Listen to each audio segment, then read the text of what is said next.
I'm on the phone with Edward Correia, managing editor at the Channel Company out of the New York City area. Edward, good morning your time, and thanks for agreeing to the interview. Oh, thanks very much for having me, Bill. It's a pleasure to be here. Oh, terrific. Been in the computer industry back into the 80s and have been writing about technical topics for a number of years now. And you recently wrote a piece for Intel titled, What's Next for HTML5? Can you summarize that article for the listeners of this webprofessionals.org podcast? And what were some of the key walkaways for Web Professional Trends for 2014 series? Well, I think probably the biggest takeaway from that would be that HTML5 development will continue to blossom as it evolves further into a better and easier way to develop applications for a variety of platforms. It becomes more and more powerful as it further develops, and I think that software builders are understanding that it's a great way to build apps that you can deploy on a variety of platforms. And there's really appeal to lots of different types of developers, individuals, of course, who build apps just as a hobby or even as a means of living, want to deploy to the widest number of platforms and devices, and HTML5 helps ease that process. And for the enterprise, they too want to be able to provide their applications to a variety of people and devices from a single code base or from an easily modifiable code base that can be tweaked for one device or another and for one platform or another. So HTML5 has found its niche in those sorts of development shops. Yeah, I appreciate your perspective on that. And you did an in-depth analysis, or at least covered the topic of Java and such. Any thoughts on, what was your comparative analysis? Well, my comparative analysis between Java and HTML5 was that the Java will still find a place to live in certain platforms. Android, for instance, is one platform that accepts Java as its more or less native development language rather.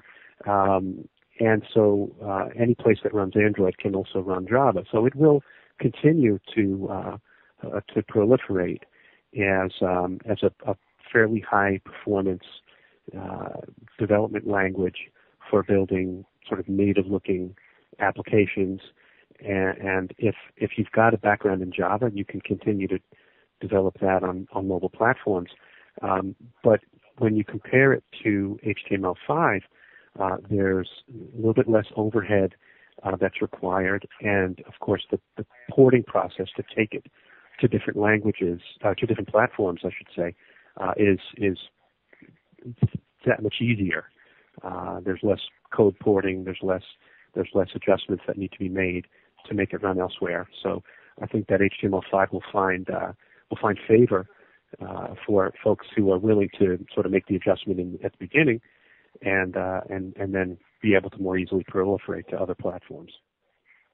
Yeah, thank you for that. What really prompted the article? What do you think? What's Intel's interest in this game? Well, of course, Intel wants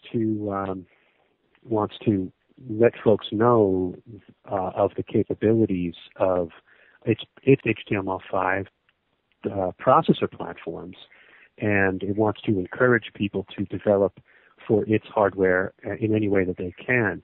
And the company has embraced HTML5 and is in the process of building technologies into its hardware that can optimize the code that runs on those platforms. And as it's done for other types of code and other types of applications, it will continue to do that. If it sees a technology that's taking off and taking hold, it will make sure that Intel provides the best possible experience for executing applications built with those technologies. Ah, excellent. Great summary of that. Any other closing thoughts, Edward?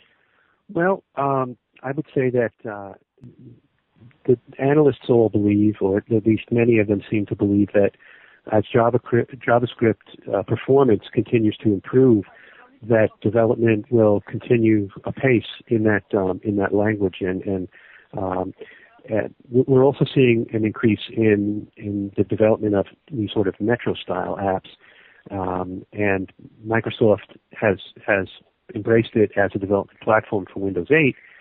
So I think we'll see, a slow but steady increase in the number of apps that exist for that platform. But once again, I think the overall point is that software is the key differentiator regardless of the platform. There's a sort of a chicken and egg situation that exists right now with Windows 8.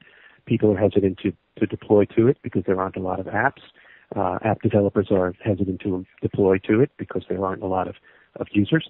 But again, that will increase, and the software will continue to differentiate platforms moving forward.